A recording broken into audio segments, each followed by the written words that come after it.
우리들 교회 아침 묵상입니다. 오늘 새벽기도 말씀은 고난주간 화요일, 예수님께서 예루살렘 성전에서 가르치신 길고 방대한 행적과 종말에 대한 메시지를 다룹니다. 여러분, 만약 예수님이 오늘 우리 교회를 방문하신다면 과연 우리의 모습을 보고 칭찬하실까요? 아니면 채찍을 드실까요? 참 두려운 질문입니다. 겉모습은 화려하고 잎은 무성한데 정작 주님이 찾으시는 참된 열매가 없다면 뿌리째 뽑아버리시지는 않을지 우리 스스로를 돌아보게 됩니다. 네, 맞습니다. 오늘 하루를 하나님의 말씀으로 활기차게 시작할 수 있도록 무화과 나무 사건부터 감람선 설교까지 이어지는 예수님의 진리를 명확히 깨닫고 우리 삶에 적용하는 시간을 갖겠습니다. 오늘 설교 말씀의 핵심은 열매 없는 신앙에 대한 엄중한 경고, 그리고 참된 교회의 역할에 대한 강력한 선포입니다. 사실 그 역사적 배경과 영적인 흐름을 깊이 따라가 보면 화요일 하루 동안 예수님께서 쏟아내신 수많은 변론과 교훈들은 결코 파편화된 개별 사건들이 아닙니다. 그렇죠. 완벽하게 연결되어 있죠. 네, 오늘 설교하실 때 짚어주신 것처럼 이 모든 일련의 사건들은 옛 언약 체계의 완전한 폐기와 새로운 영적 질서, 즉 참된 열매를 맺는 교회라는 하나의 거대한 메시지로 연결되어 있습니다. 오늘 묵상을 통해 우리는 그 완벽한 영적 구조를 선명하게 확인하게 됩니다. 아멘. 본격적인 묵상은 월요일 아침에 저주하신 무화과 나무가 화요일 아침에 완전히 뿌리째 말라 죽은 것을 제자들이 발견한 사건에서부터 시작합니다. 네, 사실 처음 이 무화과 나무 사건을 접하면 우리 인간적인 생각으로는 예수님이 단순히 배가 고프셔서 홧김에 나무를 저주하신 건가 하는 오해를 하기 매우 쉽습니다. 무죄한 식물을 왜 그렇게 철저히 말라 죽게 하셨어야만 했는지에 대한 명확한 이해가 반드시 필요합니다. 단순한 허기짐 때문이 결코 아닙니다. 그렇습니다. 구약 성경에서 무화과 나무는 항상 옛 언약의 백성, 즉 이스라엘을 상징하는 거울로 쓰였습니다. 잎이 무성하다는 것은 겉으로 보기에 종교적인 의식과 제사가 아주 활발하게 돌아가고 있었다는 뜻입니다. 겉모습만 그럴싸했던 거군요. 네. 그러나 정작 하나님이 요구하시는 생명의 열매, 긍휼과 정의의 열매는 전혀 없었습니다. 예수님은 이 무화과 나무를 저주하심으로써 거칠에만 남은 이스라엘의 종교 체계에 대한 철저한 심판을 선포하신 것입니다. 선지자들이 행했던 강력한 시청각적인 계시 사건입니다. 이것은 단순히 화를 내신 것이 아니라 기능이 정지된 옛 시스템을 영구적으로 폐기하시고 예수님이라는 완벽한 새 시스템을 선포하신 것입니다. 정확한 묵상입니다. 이 지점에서 오늘 설교 중에 짚어주신 마태복음의 특징을 보면 그 심판의 의도가 훨씬 더 선명하고 무섭게 다가옵니다. 세리 출신이었던 마태의 치밀한 편집 의도 말씀이시죠? 맞습니다. 마태복음을 보면 무화과 나무 사건 한가운데에 성전 청결 사건이 샌드위치처럼 딱 들어가 있습니다.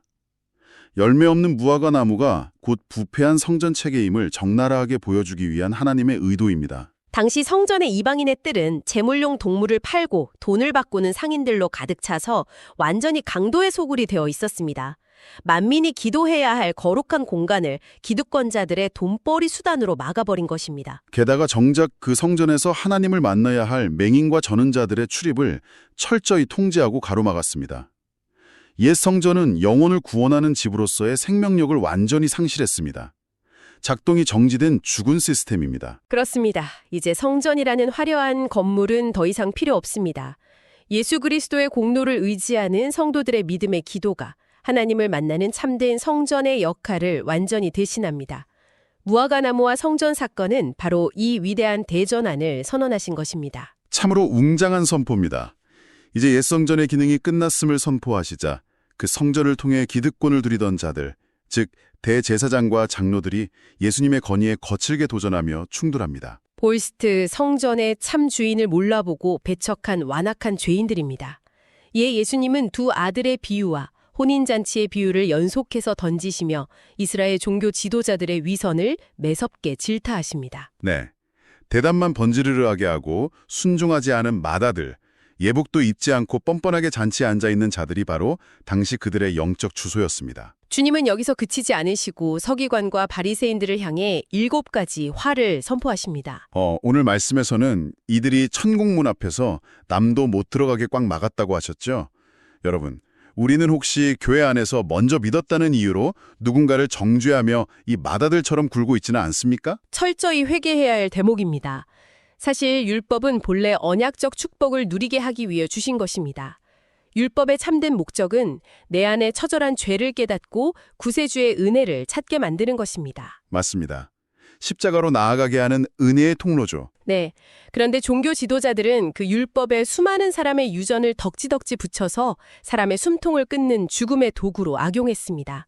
생명을 살리기는커녕 사람들을 배나 더 지옥 자식으로 만드는 치명적인 타락입니다. 주님의 그 통탄하시는 마음이 느껴집니다. 이러한 이스라엘의 완고한 불순종은 결국 성전 파괴와 종말에 대한 예언, 즉 감람산 설교로 직결됩니다. 무화과 남은 심판이 역사 속에서 어떻게 성취되는지 선포하시는 것입니다. 네, 너희 집이 황폐하여 버려진 바 되리라는 그 무서운 말씀대로 주후 70년 로마에 의해 예루살렘은 돌 하나도 돌 위에 남지 않고 완전히 멸망합니다. 종말의 징조도 명확히 주셨습니다. 난리와 전쟁의 소문이 있지만 진짜 끝은 천국 복음이 모든 민족에게 전파될 때 임합니다. 그리고 멸망에 가증한 것이 거룩한 곳에 선 것을 보라는 다니엘의 예언을 주셨습니다. 이것은 결코 추상적인 비유가 아닙니다. 이스라엘이 1948년에 기적적으로 독립하고 재건된 것은 사람이 할 수 없는 하나님의 섭리입니다. 그렇습니다. 이것은 특정 국가를 향한 정치적 지지가 전혀 아닙니다. 성경적 징조로서의 객관적 성취임을 분명히 보아야 합니다. 말라 죽었던 무화과 나무에 연한 가지와 잎이 나는 것을 보면 인자가 문 앞에 이른 줄 알아야 합니다. 오늘 설교 중 짚어주신 중동의 전쟁과 역사의 흐름을 성경의 징조와 연결해보면 참으로 두렵고도 놀랍습니다. 눈에 보이는 무서운 환란의 이면에는 택하신 백성을 사방에서 모으시는 하나님의 맹렬한 구원 역사가 멈추지 않고 진행되고 있음을 단호하게 선포합니다. 아멘.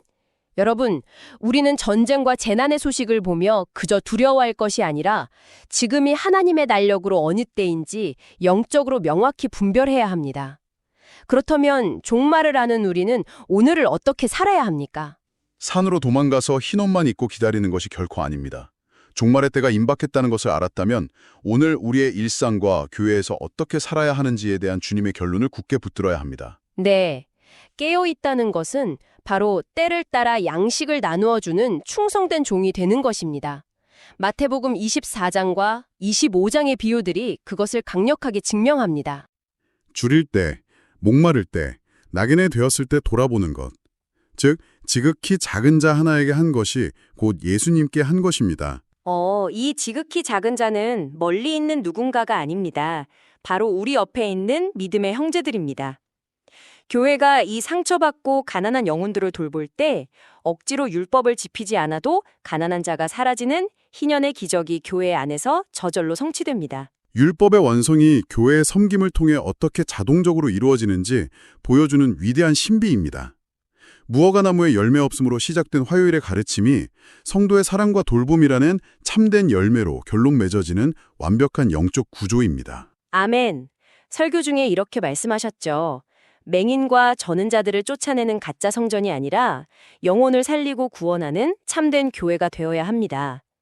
그것이 주님이 우리에게 요구하시는 참된 열매입니다. 그렇습니다. 고난주간 화요일의 방대한 행적은 바로 이 결론을 향해 달려갑니다. 우리는 형식만 남은 껍데기 신앙을 철저히 회개하고 버려야 합니다. 임박한 주님의 때를 분별하며 내 곁에 허락하신 영혼들에게 생명의 양식을 기꺼이 나누는 충성된 종이 되어야 함을 재차 선포합니다. 네, 일상의 자리에서 작은 자를 먹이고 돌보는 것, 그것이 깨어있는 자의 몫입니다. 여러분, 오늘 하루를 살아가면서 스스로에게 이 엄중한 질문을 던져보십시오. 오늘 내 일상에서, 내 가정에서, 그리고 우리 교회에서 내가 주님의 이름으로 돌보고 먹여야 할 지극히 작은 자는 과연 누구입니까? 이 말씀을 붙들고 오늘 하루도 승리하십시오.